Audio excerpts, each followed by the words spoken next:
Hello दोस्तों, स्वागत है आपका हमारी एक और नई वीडियो में। आज के इस वीडियो में हम एक नई प्रश्नावली 1.3 को स्टार्ट करेंगे। तो चलिए बिना देर किए वीडियो को शुरू करते हैं। तो चलिए सबसे पहले हम सवाल को पढ़ते हैं। सवाल नंबर 1 को हमने पहले से कॉपी में नोट कर लिया है। तो चलिए सवाल को पढ़ते हैं हम। सिद्ध कीजिए कि √5 एक अपरिमेय संख्या है। ये जो √5 है ये अपरिमेय संख्या है, ये हमको सिद्ध करनी है। तो चलिए हम सिद्ध करेंगे। तो चलिए सबसे पहले हम क्या करेंगे, √5 को है ना, सबसे पहले हम √5 को एक परिमेय संख्या मानेंगे। हम इसको ना उल्टा मानेंगे। √5 को हम परिमेय संख्या मानेंगे और हम अपनी ही बात को गलत साबित कर देंगे, जिससे कि जब हमारी बात गलत साबित हो जाएगी तो हमारी √5 एक अपरिमेय संख्या हो जाएगी। तो चलिए हम ऐसा ही करते हैं, ठीक है ना। यहाँ पर लगेंगे सबसे पहले हल। अब हम क्या करेंगे, माना √5 एक परिमेय संख्या है, ठीक है ना। अब हम क्या करेंगे, जो हमारी परिमेय संख्या होती हैं वो तो हमारी बट्टे की शक्ल में होती हैं। तो हम √5 बराबर लिखेंगे, √5 बराबर a/b, ठीक है ना। जहाँ पर a और b हैं वो सहअभाज्य संख्या हैं, लिखेंगे जहाँ a और b सहअभाज्य पूर्णांक हैं और जहाँ b है वो हमारा 0 नहीं होना चाहिए, ठीक है ना। अब हम क्या करेंगे, सबसे पहले हम समझेंगे सहअभाज्य संख्या कौन सी होती हैं। तो हम क्या करेंगे, सहअभाज्य संख्या को समझने के लिए यहाँ देखिए, जैसे कि कोई दो संख्या वो हमारी जोड़े में हो, जैसे कि फॉर एग्जांपल के लिए 3 और 5 लेते हैं।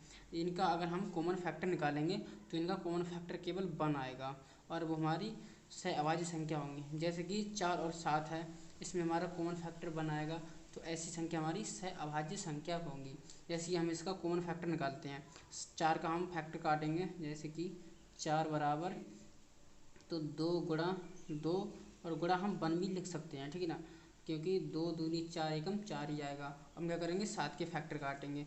अगर हम 7 के फैक्टर काटते हैं तो वो हम कितने लिखेंगे, 7 के फैक्टर होंगे, 7 के फैक्टर 7 गुणा 1 हो सकते हैं। अब हम इसमें कॉमन फैक्टर देखते हैं, तो कॉमन फैक्टर हमारा केवल 1 है, ठीक है ना। तो ऐसी संख्या जिनकी कॉमन फैक्टर 1 हो तो वो संख्या हमारी सहअभाज्य संख्या होंगी। और हम एक और तरीके से समझ सकते हैं, जैसे कि जिन संख्याओं का HCF केवल 1 आए तो वो संख्या हमारी सहअभाज्य संख्या होंगी। तो हमने सहअभाज्य संख्या को समझा, क्योंकि आंसर है ना इसी से निकलेगा, सहअभाज्य संख्या से। चलिए तो अब आगे क्या करेंगे, हम दोनों तरफ वर्ग कर देंगे। चलिए तो क्या करते हैं, हम दोनों तरफ वर्ग करने पर अब हम √5 का वर्ग करेंगे और a/b का वर्ग करेंगे, ठीक है ना।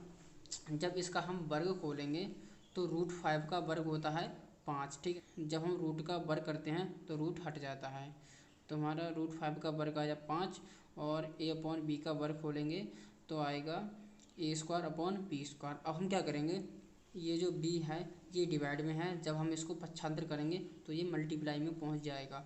चलिए तो करते हैं, b² × 5 बराबर a², ठीक ना।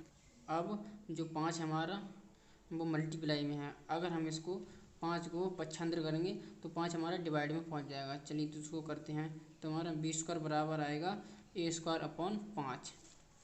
तो 5 हमारा डिवाइड में आ गया। अब हम क्या करेंगे, जो 5 हमारा है वो a² को विभाजित कर रहा है, ठीक है ना। तो हम यहाँ लिख देंगे, अतः 5 a² को विभाजित कर रहा है, ठीक है ना। अब हम क्या करेंगे, जब 5 a² को विभाजित करेगा तो 5 a को भी विभाजित करेगा, लिखेंगे, और 5 a को भी विभाजित करेगा। अब आइए हम इसको समझते हैं, जैसे कि 5 हमारा 5 से विभाजित हो रहा है, ठीक है ना। अब हम क्या करेंगे, 5 जब 5 से विभाजित हो रहा है, अब हम 5 का स्क्वायर करेंगे। जब हम 5 का स्क्वायर करेंगे तो 5 का स्क्वायर होता है 25/5। तो हमारा 25 भी तो 5 से विभाजित हो जाएगा।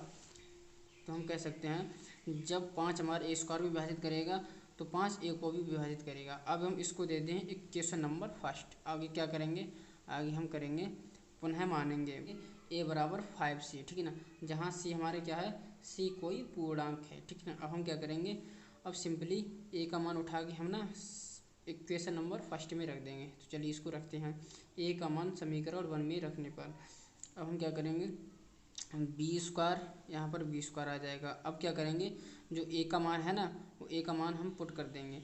तो a का मान पुट कर दिया 5c। अब हम क्या करेंगे, इसका स्क्वायर भी करेंगे, क्योंकि यहाँ स्क्वायर है। अब अपॉन में हमारे 5 हैं। अब जब हम 5c का स्क्वायर खोलेंगे तो आएगा 25c² / 5। अब हम क्या करेंगे, 5 से 25 को कैंसिल आउट कर देंगे, ये 5 बार कटेगा। अब यहाँ हमारा आ जाएगा बी स्क्वायर बराबर 5c²। अब हम क्या करेंगे, जो 5 हमारे मल्टीप्लाई में है हम इसको पक्षांतर करेंगे। जब पक्षांतर करेंगे तो 5 हमारे डिवाइड में पहुँच जाएंगे। चलिए इसको पक्षांतर करते हैं, तो c² बराबर हो जाएगा b²/5। अब हम क्या करेंगे, जिसमें 5 है वो b² को विभाजित कर रहा है, तो यहाँ हम लिख देंगे अतः 5 b² को विभाजित कर रहा है। जब 5 b² को विभाजित करेगा तो 5 b को भी विभाजित करेगा, क्योंकि इसका लॉजिक हमने अभी पीछे सीखा था, ठीक ना। अब हम क्या करेंगे, और 5 b को भी विभाजित करेगा। अब हम क्या देखते हैं, जैसे कि जो हमारी a और b संख्या थी, यहाँ पर देखिए ये तो हमारी सहअभाज्य संख्या थी, और जो सहअभाज्य संख्या होती हैं वो केवल 1 से कट सकती हैं, क्या 1 से विभाजित हो सकती हैं। और हमने यहाँ पर सिद्ध किया तो इसमें क्या देखा, जो 5 है वो a² को विभाजित कर रहा है, और 5 ही हमारा b को भी विभाजित कर रहा है। यहाँ पर देखिए 5 हमारा b को भी विभाजित कर रहा है। जब 5 हमारा a को भी विभाजित कर रहा है और 5 b को भी विभाजित कर रहा है, ठीक है ना, तो ये संख्या हमारी सहअभाज्य संख्या नहीं होंगी, ठीक है ना। जो हमने माना जैसे कि a और b सहअभाज्य पूर्णांक है, वो तो हमारा गलत साबित हो गया। और हम क्या माने थे कि √5 एक परमेय संख्या है, √5 एक परमेय संख्या है। तो ये हमारी जो हमने कल्पना की वो हमारी गलत साबित हो गई। जब ये हमारी कल्पना गलत साबित हो गई तो √5 एक परमेय संख्या नहीं होगा, तो फिर क्या होगा, अपरमेय संख्या होगा। तो चलिए हम इसको सिंपली यहाँ पर लिख देंगे। यहाँ पर हम लिखेंगे कि हमने जो कल्पना की √5 एक परमेय संख्या है वो गलत साबित हुई, इसलिए √5 एक अपरमेय संख्या है। इसलिए हमने इसको बहुत ही इजीली तरीके से इसको सिद्ध कर दिया, प्रूफ कर दिया। चलिए आइए अगले सवाल की ओर बढ़ते हैं। अगला सवाल है हमारा, अगले सवाल को भी मैंने कॉपी में नोट कर लिया है, ठीक है ना। चलिए तो इसको पढ़ते हैं। सिद्ध कीजिए कि 3 + 2 √5 एक अपरमेय संख्या है, ठीक है ना। अब हमें इस संख्या को अपरमेय संख्या सिद्ध करना है। तो चलिए हम क्या करेंगे, सबसे पहले हम वही 2 स्टेप सेम टू सेम लिखेंगे। हम मानेंगे कि 3 + 2 √5 एक अपरमेय संख्या है। जब अपरमेय संख्या होगी तो वो बटे की शक्ल में होगी, तो हम लिख देंगे 3 + 2 √5 बराबर a/b। ये बटे की शक्ल आ गई, ठीक है ना। अब हम जहाँ लिखेंगे जहाँ a और b सहअभाज्य पूर्णांक है, ठीक है ना, सहअभाज्य पूर्णांक हैं, और जो हमारा b है वो 0 नहीं होगा। अब हम क्या करेंगे, पिछले सवाल में हमने वर्ग किया लेकिन यहाँ वर्ग नहीं करेंगे, ठीक है ना। फिर हम क्या करेंगे, चलिए आइए देखते हैं। जो हमारा 3 है वो प्लस में है, ठीक है ना। जब हम इसको पक्षांतर करेंगे तो ये -3 हो जाएगा, तो हम क्या करेंगे a/b - 3। अब इतना हो गया। अब हम क्या करेंगे, 2 हमारा मल्टीप्लाई में है, जब हम इसको पक्षांतर करेंगे तो ये डिवाइड में पहुंच जाएगा। चलिए इसको पक्षांतर करते हैं, तो यहाँ हमारा बचेगा √5 बराबर 2 है हमारा, a के भी डिवाइड में आएगा और -3 के भी डिवाइड में आएगा। अब हम क्या करेंगे, जो हमारे a और b हैं वो हमारे पूर्णांक हैं, a और b पूर्णांक हैं। जब ये हमारी एक फ्रैक्शन है, ठीक है ना, और ये भी हमारी फ्रैक्शन है, जब हम इन दोनों फ्रैक्शन को सॉल्व करेंगे तो वो भी एक फ्रैक्शन निकल के आएगी, ठीक है ना, क्योंकि ये भी एक सॉल्व करने के बाद बटे की शक्ल निकलेगी, और जो बटे की शक्ल होती है वो तो हमारी परमेय संख्या होती है। जब ये हमारी परमेय संख्या है तो √5 भी हमारी परमेय संख्या होनी चाहिए, क्योंकि ये इसके बराबर है। लेकिन हमें तो पता है कि √5 एक अपरमेय संख्या है, ठीक है। जो हम माने थे 3 + 2 √5 एक परमेय संख्या है, ये तो हमारी गलत साबित हो गई।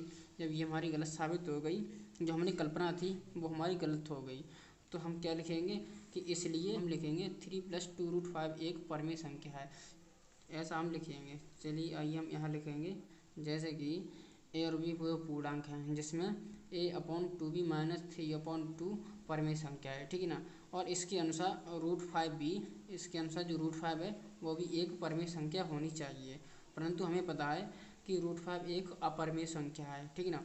अब हम क्या लिखेंगे, अतः हमारी कल्पना गलत साबित हुई कि एक 3 + 2 √5, ठीक है ना, 2 √5 है, परमेय संख्या है, इसलिए हम क्या लिखेंगे, इसलिए 3 + 2 √5 एक परमेय संख्या है। यह भी सवाल हमारा प्रूफ हो गया। आज की वीडियो में बस इतना ही। अगर हमारी वीडियो अच्छी लगती है तो वीडियो को लाइक करें और चैनल को सब्सक्राइब करना ना भूलें। Thank you.